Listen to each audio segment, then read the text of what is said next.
It's been a fascinating 2.5 days. I was actually thinking back in 20 years ago, not just 5, but I was working for a small startup company that was trying to do parallel/distributed data mining. We didn't call it machine learning, on large data sets. And nowadays, I guess it's a lot easier to process, a lot of data, but two of the things that are still necessary are you need to know what you're trying to do, and you need to know what kinds of questions you're trying to ask. And those are still very human things that really haven't changed that much. So some common themes that I pulled out of the last couple of days that I wanted to kind of reinforce and leave you with as you depart. Access to data is still a problem, getting access to good data sets. But even in highly regulated biomedicine, people are finding ways to collaborate, and there are efforts to collect useful data sets and maintain them as actual research products so that we can use them for the future. There's a huge desire for systems infrastructure. It's not just about machine learning, it's about everything around it, as we've seen in a couple of the talks, especially deploying from the modeling environment into production. Containerization, and even as we heard earlier today, containerization of data is very important, but is not a panacea. It doesn't solve everything. Data formats and preprocessing, or ETL, as always, are still issues and still need to be worried about. Small databases have a strong role to play in tracking experiments, and perhaps even tracking experiments as you would work on code, and providing metadata and provenance. But XLDB scale systems are needed to maintain, for example, what people want, a GitHub for all of the data. And projects are developing or collecting tools with common interfaces so that you can mix and match and actually put together a full stack of tools that will work together, hopefully. The modern database techniques that have come out of the traditional database community and the execution engine ideas that have come out of there are definitely applicable to ML-based pipelines. And conversely, extensible databases and UDFs, as we've heard also today, allow more processing to move into the database and to reuse their execution engines. So it's not just systems to do ML, it's using ML to improve our systems. So ML can help us build those systems, whether it's eliminating metadata in the de-identification of medical image data, or deriving new metadata, as was talked about earlier today. Building database indexes that are more efficient than the traditional kinds, or replacing detailed simulations to build sort of digital twins of real-world objects. All of these generate time series data. We have time series data from electronic medical records, from the Internet of Things, whether it's airplanes or oil wells, and we heard of various techniques to compress those time series, to query them, to use interval algebra, and compute on them, whether it's close to the edge or centrally. Testing, testing, testing. We were just talking about validation. We need to be able to test with, say, known false inferences to make sure that they're actually coming up as false and you're not getting false positives in your models. Test the ETL to make sure you haven't messed it up. Test to see if the live data still matches the data that you trained on. Test all the time. And as part of that, you have to design the tools not only for the machines to execute efficiently, but for the humans to be able to collaborate, to share, to understand what's going on. And there was a point that there are some great tools out there now for visualization, and so Vega Light was in particular mentioned as one that is very useful to give humans an insight into what's going on. Beyond all this, there's the social side of things. So all this great technology that we develop is not going to be taken up into real-world processes unless we can align it with the incentives that people have. We saw this in medicine, we saw this in energy distribution, and it occurs everywhere. We need to think of how people respond and adjust and even game the system when we implement models into our real world processes. And finally, as part of that, how do we do further work on this? How do we improve what we have? Some of it's going to be funded by companies, but other places are available. The NSF is working on trying new ways to connect technology to real-world applications, and they have some, not huge amounts, but some real money behind that. So we should be trying to make use of that as much as possible. Okay, so that's my sort of quick summary of the last couple of days. I wanted to ask the assembled people here some things about this conference in particular and how we can improve it.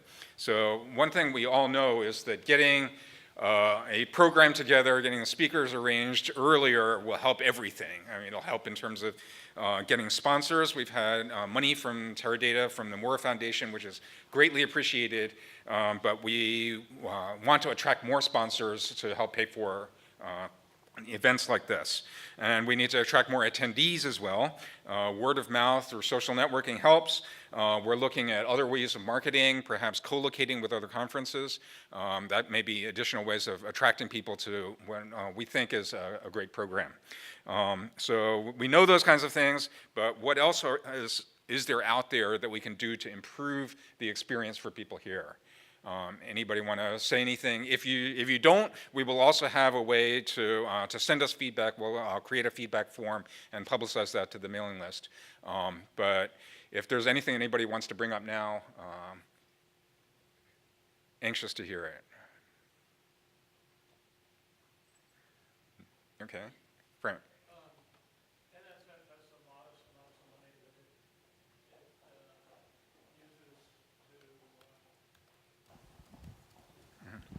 NSF, particularly the III cluster, traditionally supports various database conferences by funding scholarships for students to pay for their travel expenses.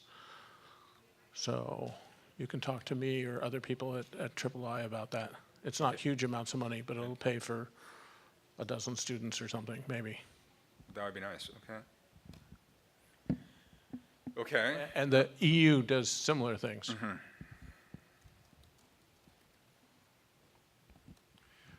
You said earlier is better and more, you know, more time is better, all of that. But to all of the people who led tracks, thank you. I think we had great speakers and great sessions and great conversations. I think we pulled together a great thing here, even if it was on short notice. But thank you especially to the people who led the tracks. Well, that leads me into the flip side of things. Are there things that that we don't know about that we actually did well? That we should make sure to replicate next time. Anybody want to comment on anything like that?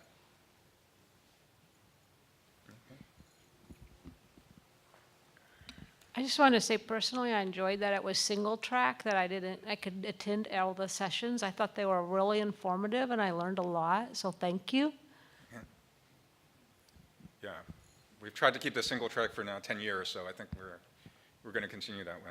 Yeah. I think the size of the conference is great because if it was too big, I don't think I would get the same experience. So that's okay. I think also for me, I've been to, I think, 5 of these now, and what I find interesting is that the mix of academic, government, and industry, it's kind of unique in the conferences, at least, that I get to go to, and so I find that really interesting and helpful. Yeah. One of the things about single track is that I think it leads people to find more commonalities between what they're doing than you would otherwise. Otherwise, you go to just your field and you don't see that everybody else has the same problem. Yeah, I wanted to add to I think the intimacy of the conference is really nice, and to play to that strength, maybe at the lunch or the breaks or something, have like topical, this is very popular in other conferences, topical areas for people to sit in, the interesting, instead of just, BOFs, it's also good to just randomly sit and meet people, but it's also sometimes interesting to meet people that are thinking of the same problem.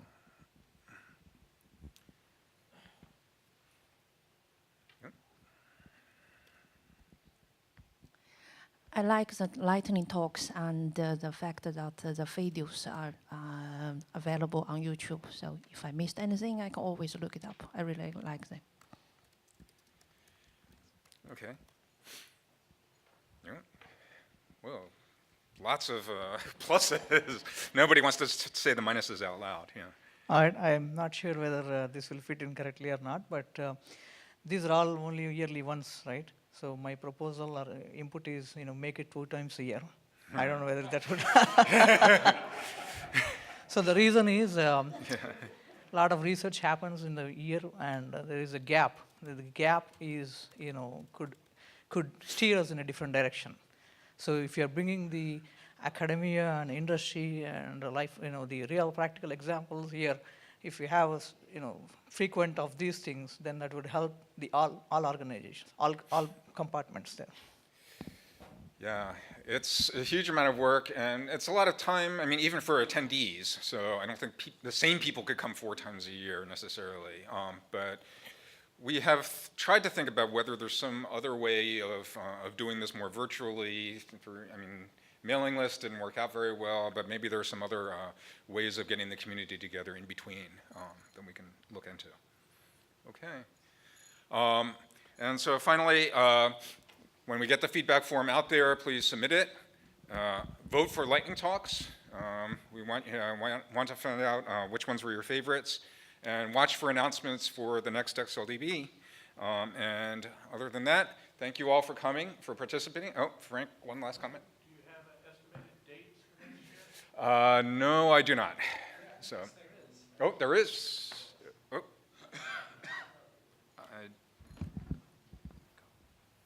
The proposal is to have it back to back with SysML, which is being sponsored by Dawn, who we heard from on the first day.